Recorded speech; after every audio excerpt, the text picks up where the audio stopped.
कभी सोचा है कि एक कहानी कैसे एक पूरा आंदोलन बन सकती है?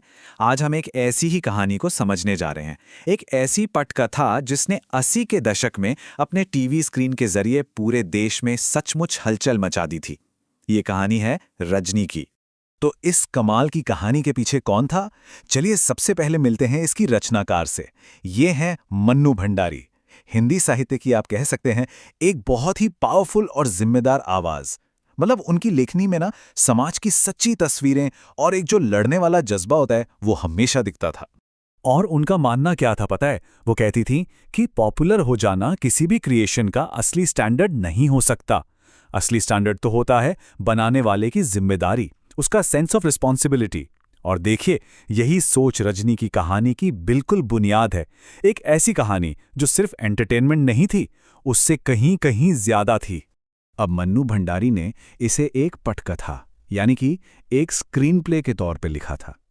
पटकथा का मतलब सीधा सा है, पर्दे के लिए, स्क्रीन के लिए लिखी गई कहानी। और सोचिए, ये वो जरिया था जिसके थ्रू एक राइटर अपनी बात सीधे लाखों करोड़ों लोगों तक उनके अपने घरों में पहुंचा सकता था। और रजनी ने, अरे उसने तो बिल्कुल यही किया। तो हुआ ये कि रजनी 1980s का एक सुपरहिट टीवी सीरियल था और इसे डायरेक्ट किया था बासु चैटर्जी ने। इसकी सबसे खास बात क्या थी?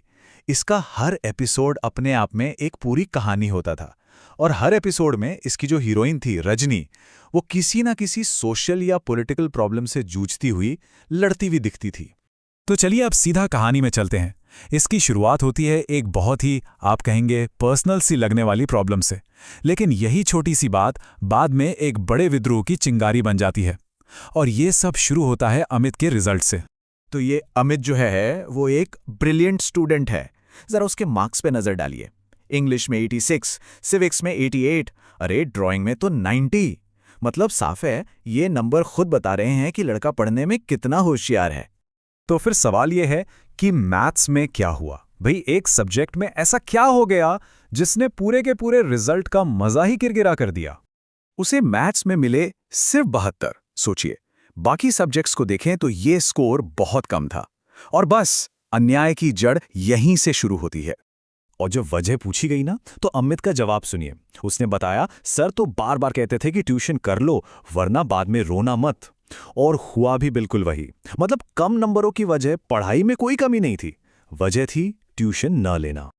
और बस यहीं पर कहानी में एंट्री होती है हमारे हीरो की, रजनी की।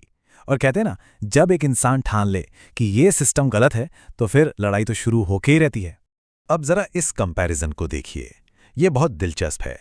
हाफ ईयरली एग्जाम में अमित के मैथ्स में थे 96 मार्क्स, पूरी क्लास में सबसे ज्यादा। और मजे की बात, तब भी वो ट्यूशन नहीं लेता था और फाइनल में भी नहीं ली। तो सवाल यह है कि भाई, अचानक से इतने नंबर कम कैसे हो गए?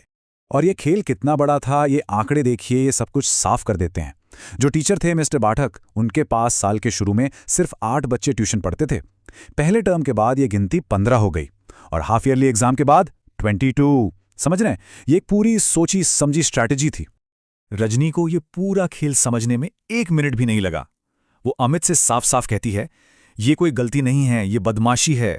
मम्मी से लड़ने की जरूरत नहीं है, जाओ जाकर अपने सर से लड़ो। और बस इसी पल से रजनी इस लड़ाई को अपनी लड़ाई बना लेती है। सारे फैक्ट्स अब सामने थे और अब रजनी सिर्फ एक पड़ोसन नहीं थी, वो तो अन्याय के खिलाफ एक योद्धा बन चुकी थी। और उसने फैसला कर लिया कि अब वो खुद स्कूल जाएगी और इस लड़ाई को लड़ेगी। तो चलिए अब आगे देखते हैं कि कैसे रजनी की ये एक अकेली लड़ाई, एक अकेली शिकायत देखते ही देखते एक बड़े सामाजिक आंदोलन में बदल गई। लेकिन देखिए, रजनी की ये लड़ाई बिल्कुल आसान नहीं थी। वो सबसे पहले गई स्कूल के हेडमास्टर के पास। उन्होंने क्या कहा, ये तो टीचर और स्टूडेंट का आपसी मामला है, और बात खत्म कर दी। फिर वो गई डायरेक्टर ऑफ एजुकेशन के ऑफिस। वहां भी कोई एक्शन नहीं लिया गया। लेकिन रजनी हार मानने वालों में से नहीं थी। उसे उम्मीद की एक किरण दिखाई दी एक अखबार के एडिटर के पास। और बस वहीं से असली आंदोलन शुरू हुआ। अखबार का सपोर्ट मिलना, सच पूछिए तो एक बहुत बड़ा टर्निंग पॉइंट था। उनकी मदद से रजनी ने उन सभी पेरेंट्स की एक मीटिंग बुलाई जो इस प्रॉब्लम से परेशान थे, और इस तरह अपनी लड़ाई को सबकी लड़ाई बना दिया। उस मीटिंग में रजनी ने एजुकेशन बोर्ड के सामने 2 बिल्कुल क्लियर प्रपोजल रखे। पहला कि ज़बरदस्ती ट्यूशन लेने के खिलाफ कड़े से कड़े नियम बने, और दूसरा, जो भी टीचर ट्यूशन ना लेने पर जानबूझकर बच्चों के नंबर काटता है उसके खिलाफ सख्त एक्शन लिया जाए। और इसका नतीजा क्या हुआ? जीत। जी हाँ, बोर्ड ने रजनी का प्रपोजल मान लिया और एक नया नियम भी बना दिया। ये एक ऑर्गेनाइज्ड मूवमेंट की, एक संगठित आंदोलन की बहुत बड़ी कामयाबी थी। तो सवाल उठता है कि इस कहानी का असली फैसला क्या है, इसकी लेगेसी क्या है? मतलब 1980s का एक टीवी शो आज भी इतना ज़रूरी क्यों है, इतना रेलेवेंट क्यों है?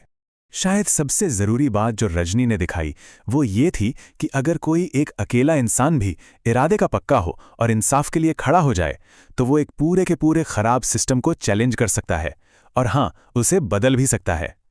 और सच कहूं तो यही बात इस कहानी को आज भी इतना ज़्यादा रेलेवेंट बनाती है।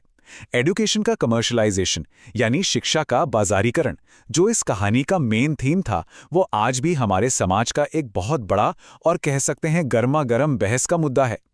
तो आखिर में एक सवाल सोचना बहुत ज़रूरी हो जाता है। आज के हमारे एजुकेशन सिस्टम को देखते हुए हमें और